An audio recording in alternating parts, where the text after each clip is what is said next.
Tired of missing deadlines buried within endless task lists? Let's transform your Asana workflow by integrating a calendar.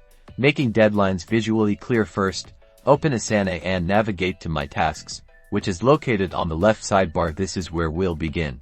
Next, look for the Customize button in the top right corner of your My Tasks view. Click on it. A drop-down menu will appear. In the drop-down menu, select Add Calendar Feed. This will open a pop-up window. Here, you'll see a unique iCal URL. This URL is your key to syncing Asana with your external calendar. Click the Copy URL button to copy this address to your clipboard.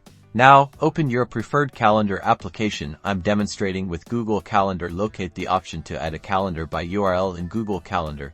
This is typically found under Other Calendars on the left sidebar. Click the plus icon, then select from URL. Paste the iCal URL you copied from Asana into the provided field, then click Add Calendar. It might take a few minutes, but your Asana tasks should now appear as events in your calendar. Dates from start dates and due dates will now show up. You can also utilize the calendar view within an Asana project to see the tasks laid out. You can view them weekly, monthly, and even yearly, so you never miss a deadline again. And that's it. You've successfully integrated your Asana tasks with your calendar, making project management much easier. Enjoy a more organized and visually driven workflow.